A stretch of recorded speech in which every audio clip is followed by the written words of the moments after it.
Welcome to another Bandology interview.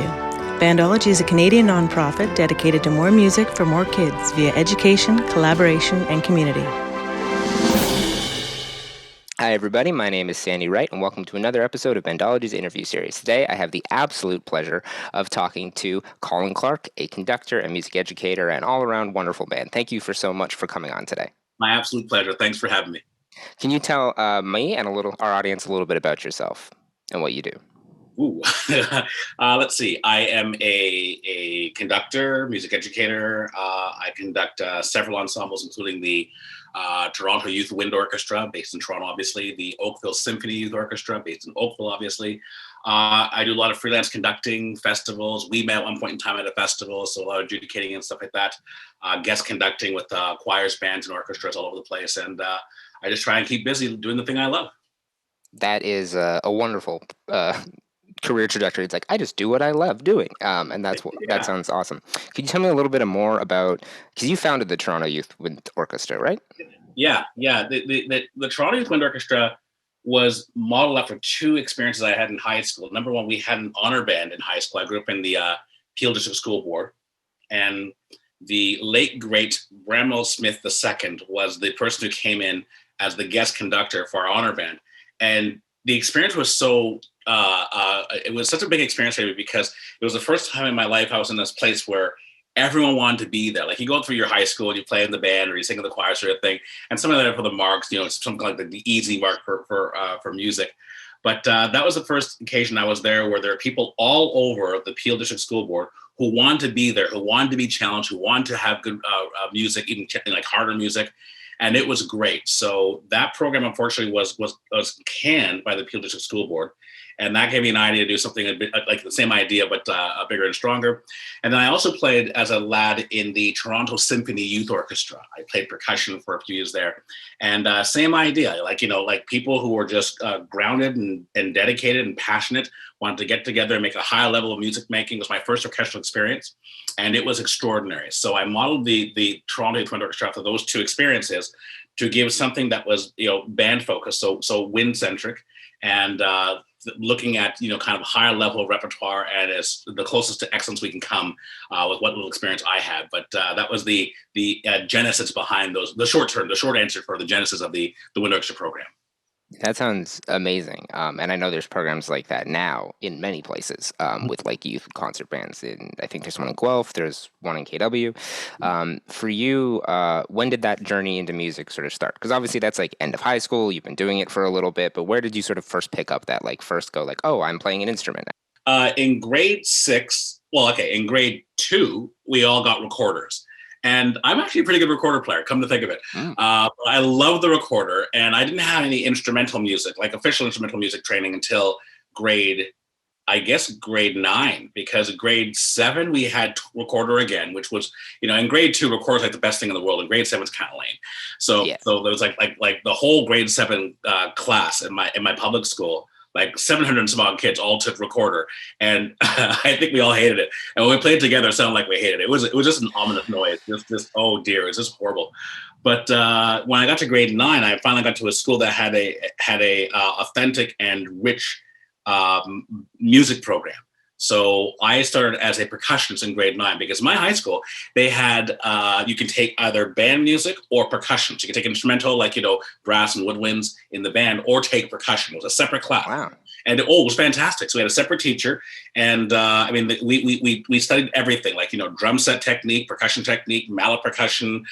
We did percussion ensemble. We actually started learning all the grade 9 band repertoire in a separate class. We didn't even see the band until 3 weeks before the concert, because we were just working on the music ourselves. So by the time we got to see the full concert band, we had our parts down. We knew exactly how to do crash cymbals and wood blocks sort of thing. It was just a fabulous program. So my first introduction to making, we'll say ensemble music was in grade 9 with my grade. It started with percussion ensemble. Yeah, no, that's amazing. That's a very unique approach to that, but very, very cool. Having a great percussion section is always great in a wind band, because you're like, I can relax. I know what's going on rhythmically. I'm not stressed. I barely need the person. I mean, you need the person standing up front. I don't know what I was about to say, but it's very it's a great, having that behind you is really great. Though in a small hall, it can hurt your ears so much. Oh, I know. I know that's it's a wonderful pain though. So from that, because obviously like you have these like great experiences, even though you had to play recorder for a really long time. Sorry, that there are great recorder players and they're wonderful out there, but I have had to do it and I do not enjoy it. That's a personal bias of mine. But you've had this sort of great, unique sort of experience, and then you go, oh, I really want to pursue that and go further into like doing that with the Toronto Youth Wind Band. But when did that go, oh, I'm doing this as a career, this is something that I'm going to do for the rest of my life? Well, that's a great question, and I'm not sure I have an answer for that. I know that I loved doing what I was doing with TWYO, the Toronto Youth Wind Orchestra, and I always felt that at some point in time I'd have to get a real job, just to pay the bills and whatever else. But as the more I did that program, the more I was called into festivals to adjudicate. I was called by other ensembles, orchestras, and bands to guest conduct. I was called into universities to do workshops and do high schools to do workshops. So the money came almost as a byproduct of the program I was trying to put in, my passion for the wind orchestra. So I sometime in my mid-20s, I thought, I could make a career out of this sort of thing. It never occurred to me until rather late, if you will, in my career. So I was pleased to have been blessed where I found financial stability early in life, where I can continue doing with the wind orchestra and then other programs like that, and not have to worry about getting a real job, which was to the chagrin of my parents, of course, because they were hoping I'd do something a little more substantive, like either be a pastor or go into pharmacy. So immigrant parents, they have a certain feeling about, what your career should be. And of course they want only the best for me. I don't mean to throw shade on mom and dad. Of course. But they couldn't understand for years what my job was. So when I said I conduct an ensemble and I go around and conduct ensembles, I wave my hands at people and they respond. They did, it looked like witchcraft or something like that as far as my father was concerned. In his mind, I didn't make anything. I didn't build anything. I didn't report to an office. I didn't like check in at the, at whatever else sort of thing, like clock in. I didn't have a desk with a cubicle sort of thing. So when I said my job was making music and in a freelance stint, it made no sense to him. So, and I think to this day, he still struggles with exactly what my job is. But he understands it has something to do and a lot to do with making music and conducting ensembles and whatnot. So hopefully he's happy with where I ended up. And my mother understood much sooner. But I didn't realize I could make a career out of this until late into my career, when I thought, wow, I can live off this. I can make something happen here. So there you go. Yeah, no, I like the sort of realization. I guess I'm just doing it. I guess this is my job. I don't really have. That's the first time someone's told me that in response to that kind of question. Is like, I didn't realize until I was kind of into it. I was like, I guess this is my job now. Which I mean, like that's wonderful that sort of that passion project evolved into that moment. Exactly. But obviously, like that's a relatively like end of high school, early college age is kind of a young age to sort of start an ensemble. So for you, did you have any like major influences or like mentors that were helping guide you through that process or help guide you to that point where you felt sort of like the confidence or like even just aware that was an option for you? That's a great question. And the answer is I had no real guidance in terms of how to build this organization. I met a great man named Anthony Careless, who was a clarinet player. His last name was Careless, and he played clarinet. He went by Tone Careless, not Anthony, but Tone. So he was known as Tone Careless. True story. And he approached me after a concert one day because one of his kids played in the ensemble. And he said, it looks like you could use some help. So from a business standpoint, he was integral in helping me build the program to a certain point where it's legitimate. Now we got through him and his tutelage, we managed to get, we became incorporated. And then we became a not-for-profit organization. So we had a number that we could attach to our organization and accept donations and whatnot and, issue tax receipts sort of thing. And I knew nothing about that. So if it weren't for him, I'd still be in my basement trying to figure out how to put these things together because he was just extraordinary. But from a musical standpoint, I'd always been influenced by like conductors who were my favorites, I suppose, sort of thing. I try to emulate them when I was on the podium. So of course, my first influence was my high school band teacher. That's I think that's a starting for a lot of people. Oh, yeah. My high school band teacher was just extraordinary, full of passion, full of love, a very funny guy. I mentioned Bram Smith, who my high school teacher would bring in to do workshops and stuff like that. So he was a huge influence on us as well. Cornet player, fantastic guy. No longer with us, but he was a big influence in my early years into finding a love and a passion for music making. And then in later years, TWYO was conducted by a chap named David Zafer, who was extraordinary on the podium. And he was almost passionate to a fault, because he was always so hard on us. He was always like, this is how you play this. And it's like, he spoke very quickly, and he had this raspy voice, and he scared the heck out of me. He was so intimidating.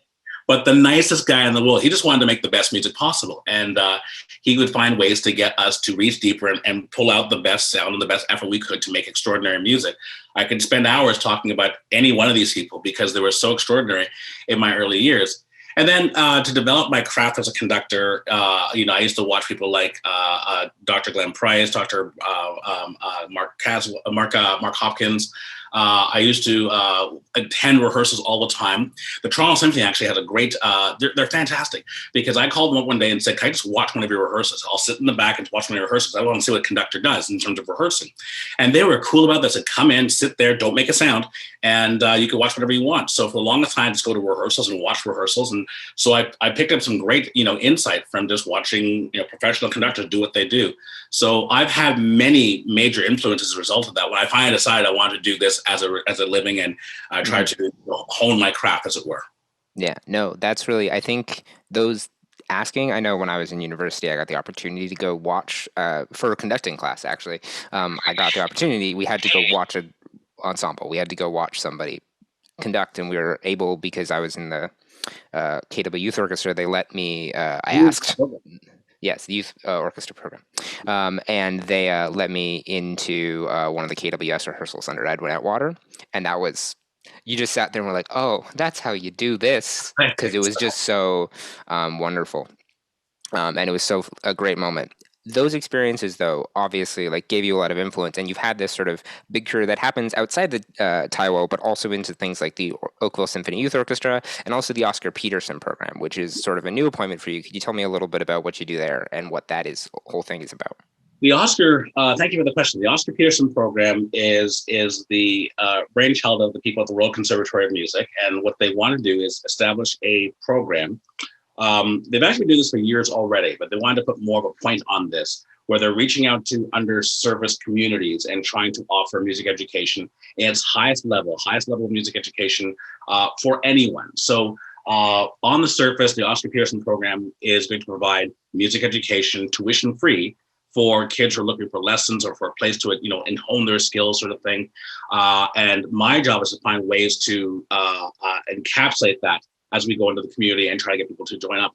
So we are in the middle of putting together a number of neat ideas. Nothing's been formalized yet, but we have some really creative ideas that we're putting together with the hope that we can release this in about 2 months' time, and then open our doors to the conservatory and bring kids in, any age, any ability, to come out and enjoy the opportunity to broaden their horizons musically under the umbrella of the Oscar Peterson School. So that's a short answer to what we're doing, and it makes me really excited because, of course, I'm a big proponent of music. I dedicated my life to music education. So when everyone says young people and music, I come a running for sure. But the idea that the Royal Conservatory, which is a monolith for music education in Canada, actually, but for them to say we're going to open our doors and offer what we do for free, that to me is a game changer. We're going to do what we do, and it doesn't matter, what you have in terms of credit card or bank, whatever else. Doesn't matter who you are. If you want to make music and you're dedicated to working, work hard, sort of thing, and want to meet people and have some fun, then the Oscar Peterson Program is a place for you. So I'm really excited about being at the head of that and to make some things happen in the Royal Conservatory. That is a wonderful project, and it was when I was reading about it before this interview, I was like, this is so cool, because obviously I grew up in the RCM system, but since I've moved on, since I've become an adult musician, one of the things that I'm is about so many kids can't do what I did. I was very lucky, super insanely lucky as a child and a young person. So that sort of... well. I know exactly what you mean, because I went to a high school that had an extraordinary program. I played in the TWYO and I got the talent. We had an extraordinary program. I went off to university. I did all these great things. And I look back to myself and say, wow, I was quite blessed to have these opportunities where I could reach out and do these things. And there's so many kids who go through, and you know many of them, so many people who go through life who didn't have a good program in middle school or high school. There was no band, there was no choir, there was no orchestra, there was no music. So what's left in their lives is, I believe, a longing to have that experience, because you know this from playing in high school, you know this from playing clarinet in university, that shared experience is extraordinary, and that's something that I believe should be written to our Canadian Constitution. Every single person should have an opportunity to make music in ensemble, because it's empowering. It's a life changer. It's something that just broadens who you are as a human being. And of course, you get exposed to so many beautiful things when you make music as a team and whatnot. So I think that everyone should have this. And I'm rambling on now. So you want to do a hard cut here as well. But yeah, I get kind of emotional. I think about how important music education is, and it should be, and in my opinion, for everybody. I can't remember what the question was anymore. That's how bad I've gone off course. But no, we were just following up to what the Oscar Peterson program did. But yes. No, that does answer. Obviously one of the questions we ask always is, what does music education? Why is it important? Why do you think it's important? So obviously that's a good start to that answer. Okay, it's okay. Let me see. I remember being in grade 9 when I first heard a concert band, and it was a Friday last period before a long weekend, and my percussion teacher decided to bring us in to watch the senior band perform or rehearse. They were just in class doing rehearsal. And I'd never seen the senior band before, and they were awesome. It was just amazing. And they did a piece called First Suite in E Flat by Gustav Holst. And I'll never forget this. It was such an extraordinary, and I call this a quintessential moment of my life. It was just a moment where I thought, like, look at these people together making music, and the sounds they're making as a team was fantastic.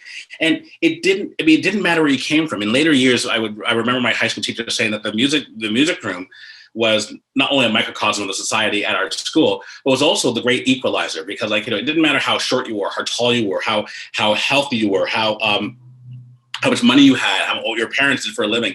It just didn't matter who you were. If you wanted to make music as a team, and have a good time doing it, it's the great equalizer. So everyone could be involved in that. So in grade 9, when I heard this band perform, I thought, I hope I can do this one day. And of course, the response was, of course you can. And if you want to have it, work hard, have an instrument, and be part of this team, this shared experience is for everybody. It's for anybody. It's for everybody. Why is music education important? Because I think it helps to we fast forward to 2020 and this horrible pandemic. And we all have stories about how we survived the pandemic. But one of my favorite stories is watching these citizens in, I can't remember what city it was in Italy. And someone did this video where there was a guy on his balcony in a like an apartment complex or some sort of area where he just started playing music.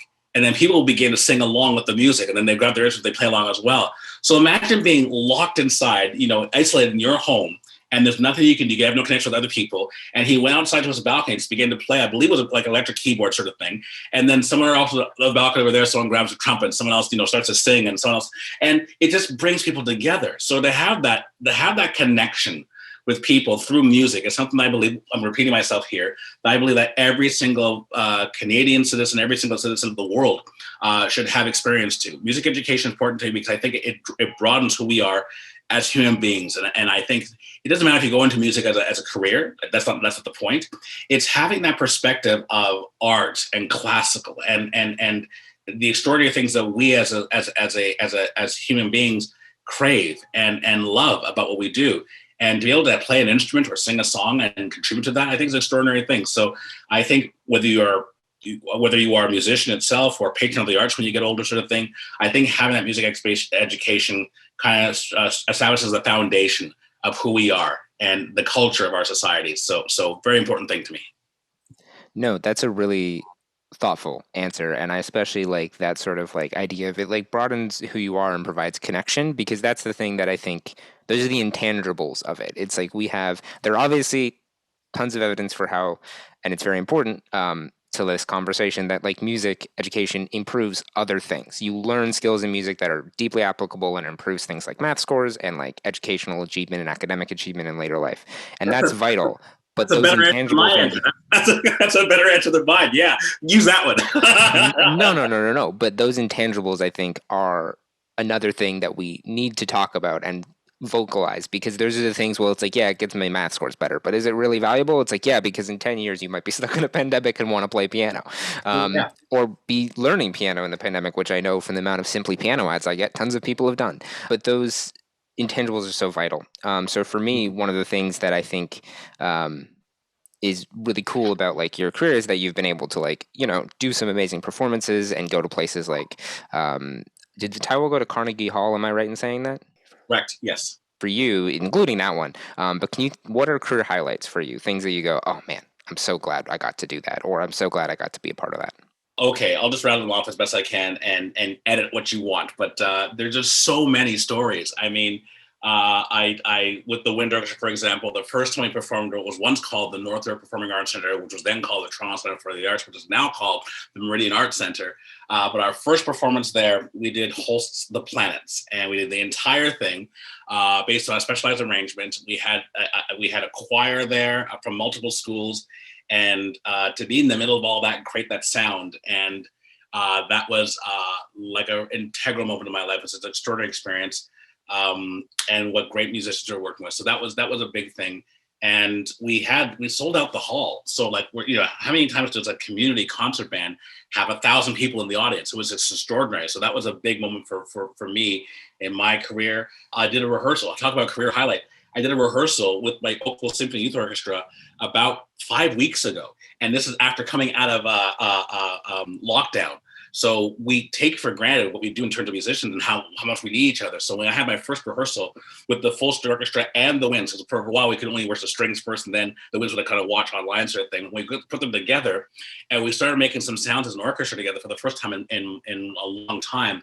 And that was, is it a career highlight? Probably not answering your question, but it's a moment that resonates with me because it made me appreciate how much I love doing what I do and love the people I do it with. And when we got together and made this music, it was just heavenly. So many great moments. And then of course we worked towards a concert towards that. And we did our first concert in 2 years. It was just exceptional. It was just an extraordinary experience, which I know has changed me. So I put that on my list as well. And then, I don't know. I could tell another story about when I was adjudicating at a festival. I watched this grade 6 band. I mean, they were so cute. They were so small. It was their first festival ever. And they were terrified. You could look on the girls' face. It was a girls' school. You could look at all the kids' faces that they were absolutely terrified. And they walked into this big room with this table and there's 3 ominous adjudicators standing there. Like we look like Disney villains, right? And these kids got on the stage and they play their hearts out. And the conductor was very calm. You could see the kids like really nervous and trying to do their thing. One girl was even shaking, but they played. I mean, it was a level 100 band, so we're not talking like Mahler here, but they played with so much enthusiasm and so much passion. And when the music began, you could see them change because they were nervous coming on the stage, and when they began to play, I think their nervousness disappeared because they rock the music out of the hall. And it's one of those things where I think to myself, music comes in all shapes and sizes. And when I saw these girls play with heart, and I don't think it might even be their first experience of having to play as a group together, accomplish something as a team, and succeeding, getting past their fears and succeeding. Well, of course there were mistakes, of course there was tuning issues, of course there was some rhythmic things, but there was so much passion in the music. And these were like little tiny grade 5, grade 6 kids, and it was extraordinary. I'll never forget it because we were all sitting at the panel thinking these kids are adorable. They're listening to hours and hours of music, and we're not talking the senior high school wind ensembles. This is the young school junior band sort of thing.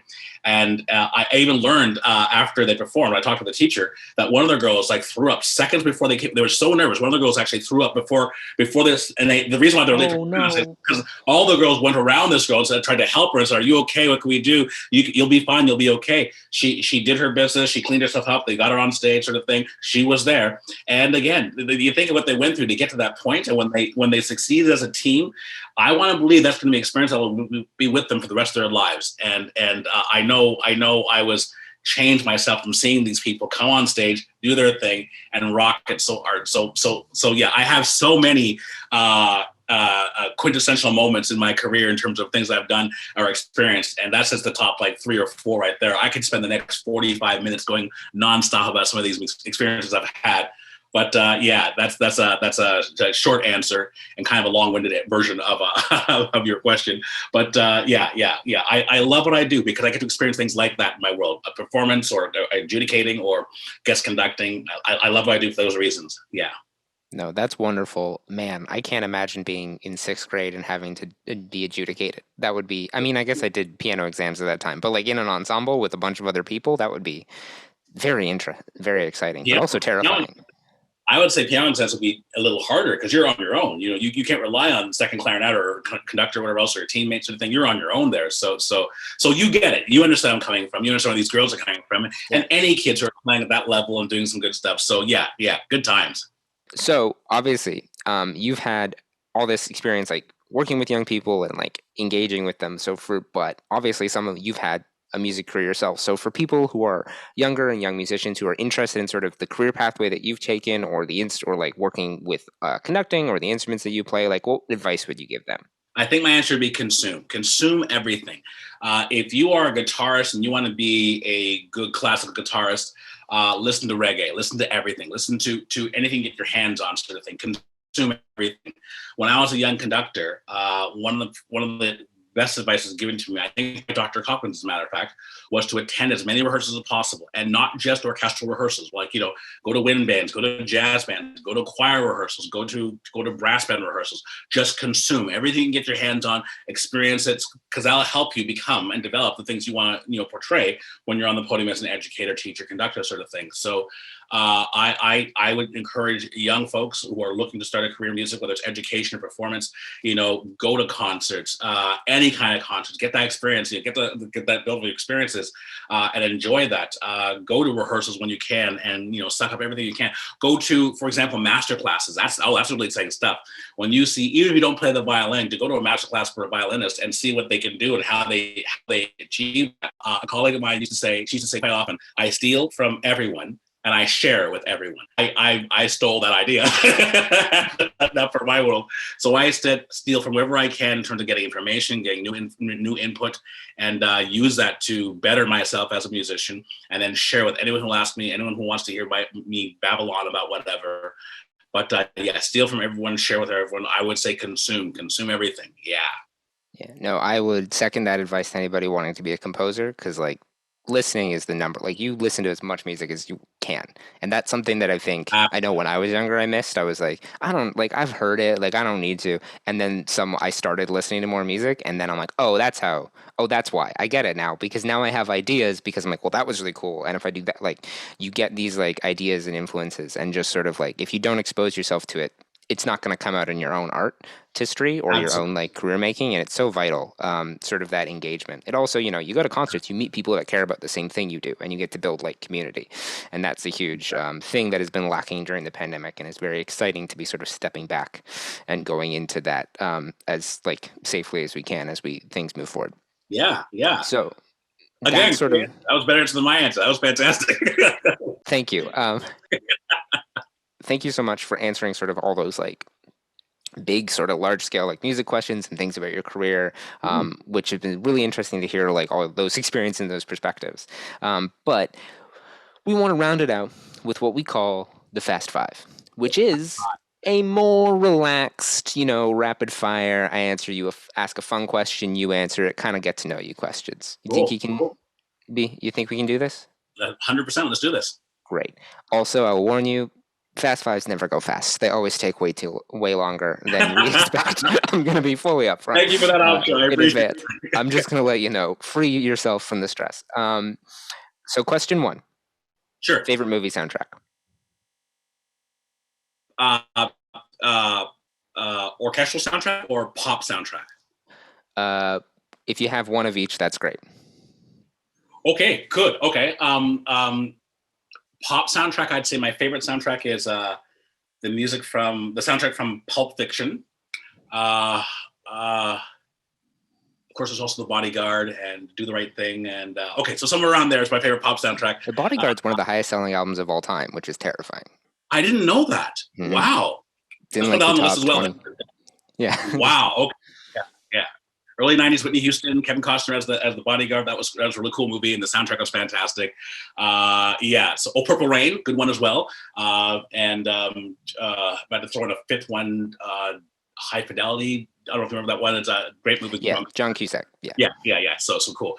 Orchestral soundtrack, hands down, would be. Oh, you know what? Before I answer that, I think my first soundtrack where I heard orchestral music and it made a difference was the 1939's The Wizard of Oz. And this is the first time in my life where I got the sense that orchestral music could help tell the story. Because there's so many this is the great Hubert Stoddard, and I hope I said his name correctly, but beyond the Harold Arlen, Over the Rainbow, the songs in the movie, but the soundtrack behind it. There's one particular scene where the Wicked Witch is actually she's the cyclone's happening. Dorothy's in her room, looking out her window, and the woman who's first this mean woman, this mean neighbor, she's on her bike, and then the bike transitions into a broomstick, and she turns into a witch sort of thing, and the whole sound, and it was scary to me. And there were so many moments where I walked away from the movie as a young kid, singing some of these melodies in my mind, but it wasn't like Over the Rainbow, of course, part of that as well. But it was like, and some of these soundtrack things, which was my first experience or first exposure. I think my first acknowledgement of orchestral music in movies outside of, Bugs Bunny cartoons, which is also a big influence for me as well. But I would say that, and he won an Academy Award, by the way, for that soundtrack, 1939. So I would say my first ever soundtrack would be The Wizard of Oz, but my favorite soundtrack, to answer your question inarticulately, is John Williams' 1980, The Empire Strikes Back. Not Star Wars, but The Empire Strikes Back. That was a big one for me because of all these mammoth themes and this great music, which I thought was extraordinary. I saw the TSO do The Empire Strikes Back live in concert one time. Fantastic concert. That was amazing. I think that answers your question. But if I had to throw in a couple more, and I'm going to anyway, because I know you don't want me to, but I'm going to anyway. Max Steiner's Casablanca, great soundtrack.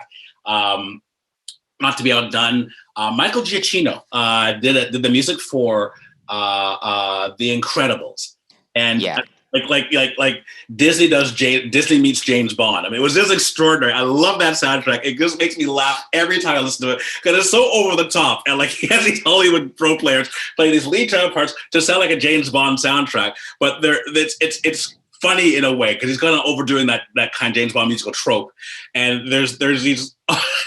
It's just a great soundtrack. It's really, really cool. So any of those would be in my top 5 easily. But starting with the man, John Williams. John Williams is the man. Empire Strikes Back. Rock that. Yeah. Cool. Yeah. No. Empire Strikes Back is definitely sort of, now I've got the thing. I can make more out of it. That's sort of his I've got all this stuff. I was told I needed to sound like Holst, and I did that, and now I get to evolve that and make it a really unique thing, to the point where it's that's a great soundtrack. And The Incredibles, that one's come up so often when I ask that question. Is it really? Well, not so often because I don't do hundreds of these, but it's come up a few times, that sort of soundtrack where it's people love that soundtrack. And as a kid, when that movie came out, I can still hear it. I can't pick a theme, but I'm my brain goes, I know what that movie sounds like, and that's not. When you know what a movie sounds like, you know the soundtrack is good because that's rare. You're you don't know. So question 2 is instrument you wish you played. Ooh. Okay. If I wish I could play the cello. I think it's one of my favorite string instruments, cello or viola actually. And there's so many times I'm standing in front of my orchestra, and the cello line is the tenor voice. It's most often quite harmony to set off the upper strings and the woodens. Cello for sure. If you ask me my favorite, if I could play a brass instrument, French horn, hands down, because they got some great music. I mean, every symphony, a lot of wind band stuff as well. There's some great horn lines. I mean, and I like, Tchaikovsky's Fifth Symphony, second movement. Yada da yada. Oh God, wish I could play the horn just once. That'd be great.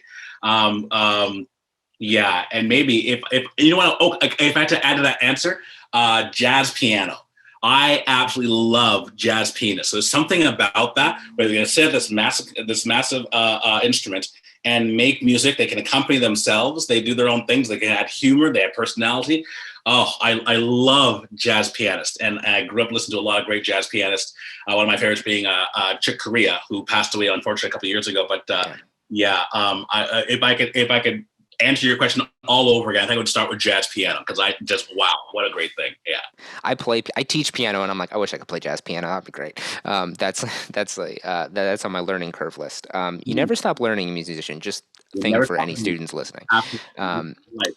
Question 3 is, what's your hidden talent, if you have one? Hidden talent. Some people don't. Some people are very open about it. It's hard for musicians because they're all like, well, my hidden talent would be that I play the piano, but I do that as my job, so I don't really have an answer. Has sometimes come up. Okay, hidden talent. Okay, I make a fantastic omelet. I'm great at making omelets. Number one, I have perfect pitch, I think, as I prefer to say it, I have a really good memory for notes and pitches, and we'll just disguise that as perfect pitch and what have you. What else? I have a insatiable knowledge for Star Wars trivia, which is not really a talent. It's kind of more like a geek zone kind of, it's a colossal. Geeks rule the world now, so I guess it's a talent. That might give me some points. That I could do some serious Star Wars trivia, mostly old school Star Wars. None of this whatever. Hidden talent. Before I had jaw surgery, I used to whistle very well. I had jaw surgery when I had braces and whatnot, but before that moment in time, I used to be a great whistler. And I would say I would take on anybody. I had range, I had tone, I had flexibility. I was a fantastic whistler, but then I had to sacrifice that to get this smile. And it was worth it. But before that point in my life, boy, this brother could whistle, man. Those were good times. So those are 3. I'm not sure if any of them are talents, but I would throw them on the list. Yeah. A good omelet and the memory of a good ability to whistle sound like solid talents. Star Wars trivia is also, the things that I know about random nerd stuff that I will never use. Right. It will never impress anybody. But it's there. So, 4th, we're down. We got 2 more. Cool. And so this one is probably a tricky one. But what's your favorite concert you've ever attended? If you need to, pick 2. Doesn't matter. Thank you. I was going to say or pop, like rock concert. Usually people end up giving me 2, and usually that's the divide. Is that well, I saw this band, and I'm like, I wish. And then they go, and then I saw this orchestra, and I was like, they're great concerts. Anyway, go for it. Okay. I might give you 3. The best rock concert I went to, hands down, U2 in concert. It was just an extraordinary experience. Those guys, I think that was around the time where they started to reinvent how to do a concert experience. So you had a lot of lights and videos and fireworks sort of thing. It's normal now, but back in my day, it was just normal for a band to come on stage. They played, they did the music sort of thing. Sometimes they did a couple of jumbotrons. You could see them if you're far away in the stadium. But I went to see U2 as a kid. I went to see U2 twice, as a matter of fact, because that first experience was so moving. And I'll never forget when the concert was over. They did like a whole bunch of curtain calls and bows and whatever else. And they ended with a song, which you probably know, Still Haven't Found What I'm Looking For. I still haven't found what I'm looking for. And Bono and the band came back on stage and they just started singing a cappella. And the audience would sing with them. And it was like in 3-part harmony. It was just amazing. And they went off the stage and said goodbye, good night, and everything. And the audience kept singing with hopes they come back. And they came back again, sang some more, and they left again. And then they were done. So then the audience, we're talking like X thousand people. This is the early days of the Sky Dome. and sorry, what was once called the Skydome. You see how old I am. The whole audience was leaving the stadium still singing it. And I remember being in the streets of Toronto, like at I don't know, 11 o'clock, 12 o'clock at night, and like all over the city, you hear people still singing, you know, in 3-part harmony. Still haven't found what I'm looking for. It was just amazing. I love that concert. If I had to pick a jazz concert, there's a group called Tower Power. I don't know this group at all, but I have heard of them. In concert, they're amazing, absolutely amazing. I saw this concert. I was probably too young to be there, but I saw this concert. They were just extraordinary. One time, I'm cheating next, I'm adding some more concerts as well. But one time, I snuck in to see a group of a Toronto-based group called the Boss Brass. I don't know if you know that group at all. It's a big band led by his name was Rob McCall. He's no longer with us, but Rob McCall played. His signature thing. He played a valve trombone, so it wasn't slide trombone, but valve trombone. And he was a leader of the band. He was the lead trombone. He was a great arranger. But I snuck into a jazz club one time as a kid to see them because my teacher talked about him all the time. And I watched the Boss Brass like kick butt, like some serious butt. It was amazing. And I actually got caught and then was told to leave. But I snuck back in again. Please don't tell my mother. It was just a great concert. Love that. Orchestral concert, hands down. The Boston Symphony doing Mahler's Third Symphony. And they had an open rehearsal. So once again, I called ahead and said, can I watch your rehearsal? And they said, good for you, son. We're actually having an open rehearsal, open to the public. So yeah! So I got to watch the conductor lead the orchestra, the Boston Symphony, and the chorus in this amazing rehearsal. And then you go away for lunch and do a couple of things and come back in the evening and you watch the entire concert, you know, as norm. And it's one of those concerts where I remember leaving the stage, leaving the theater. It was a snowy day in February. And when I was walking down the street, I felt like I'd changed. I felt like something in me had changed. And it was intangible. I'm not sure what I can say, like, you know, am I taller? Am I better looking? I'm not sure what changed in me. But I felt so moved by the performance that I remember physically feeling different and emotionally feeling different when I left. Mahler's one of my favorite composers. It's just a great symphony to begin with. That orchestra is extraordinary. And I remember thinking to myself, this is an experience that will carry with me for a while. And sure enough, here I am several years later talking to you about my favorite concert, and that sprouts to mind. So yeah, that's 3, 4, 5, 7 of my top concerts of all time. No, those are all envy-inducing concerts. I'll say that much on my end. Yeah, no, those are really great. Oh shoot, my brain went to an aside, but it's gone. Question 5 is, and it's the most pandemic-related question. All right. What's the last show or movie series or book series or something, whatever media you like to consume? What's the last show you binge watched? Last show I binge watched. Yeah. Or just watched, you know. What's it called? It's what's the title of that show?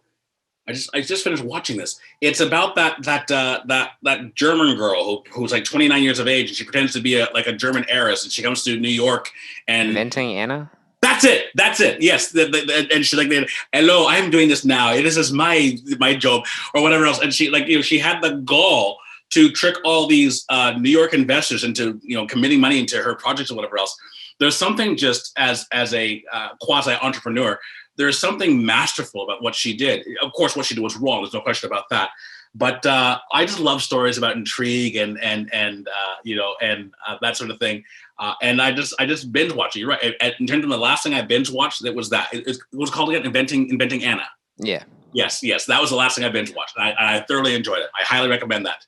Yes. I will. It's on my radar, so now it's on my list. The list that keeps getting longer and I never watch anything on it. But it's like, yeah, I swear I'll get to it someday. Watch one episode. Just watch one episode, and then if you like it, keep going. If not, that's fine. But I did the same thing. I heard about this thing, and a friend told me about it. It was on my same thing. It was on my list. I'll get around to one time. And then just this past week, I decided to, let's give it a shot. And I watched the first episode.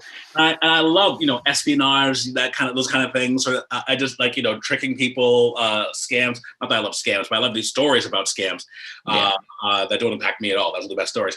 And I thoroughly thought this young kid will get caught sooner. And I was surprised at how even the way they told the story was inventive in and of itself, because the story begins with her already in jail. So like, how did she get there? What did she do? It's just great storytelling, a compelling story in itself. Very well done. Not that I work for Netflix or for this production company that did Inventing Anna, but I thoroughly enjoyed it. I thought it was a worthwhile romp, and it's the last thing I binge watched, because after I watched one episode, I think I watched 4 more in the same night. That was pretty rough. Yeah, those nights. Yeah, that I know what that feels like. Many people do. I think it's a weird, almost universal experience. But yeah, so that's our Fast 5.